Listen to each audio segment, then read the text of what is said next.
गद्वाल साडीला असलेल्या पौराणिक संदर्भामुळे या साडीला एक धार्मिक अधिष्ठान प्राप्त झालं आहे। त्यामुळे दक्षिण भारतात धार्मिक कार्यक्रमात आणि लग्न कार्यात आवर्जून ही साडी नेसली जाते। शिवाय तिरुपती बालाजी मंदिरातील ब्रह्मोत्सवाच्या सोहळ्यात देवीची पालखी निघते तेव्हा देवाला गद्वाल वस्त्र परिधान केलं जातं। धार्मिक अधिष्ठान असलेली आणि हातमागावर विणलेली ही पारंपरिक साडी म्हणजे एक सुंदर कलाकृतीच वाटते। नमस्कार, मनभर पैठणीमध्ये तुमचं खूप खूप स्वागत आहे। गढवाल साडीचे 3 प्रकार बनतात, पूर्ण कॉटन मध्ये किंवा संपूर्ण सिल्क मध्ये किंवा मुख्य साडी कॉटनची आणि काठ व पदर सिल्कचा असलेली गद्वाल। साडीच्या मधल्या भागात कधी चौकड्या तर कधी अंतरावर सुंदर जरीचे बुट्टे असतात। गद्वालचे सुंदर कॉन्ट्रास्ट काठ पदर ही या साडीची खासियत आहे।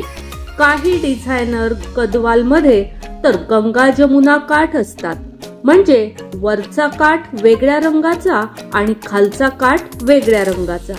काठ पदरावरील भरजरी नक्षीकामावर दाक्षिणात्य मंदिरांवरील कोरीव कामाचा आणि नैसर्गिक घटकांचा खूप मोठा प्रभाव पडलेला दिसतो।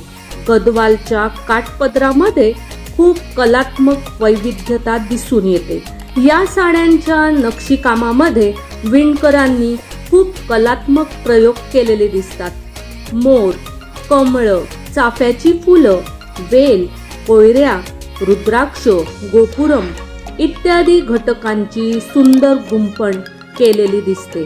बऱ्याचदा या साडीच्या पदराच्या शेवटी सुट्ट्या उभ्या धाग्यांचे बांधून गोंडे केलेले असतात किंवा काही जणी तर खास तसे गोंडे करून घेतात। अशा साड्या फारच ग्रेसफुल दिसतात। हातमागावर विणलेली प्रत्येक गढवाल साडी विणकरांच्या कल्पकतेनुसार वेगवेगळी विणलेली असते।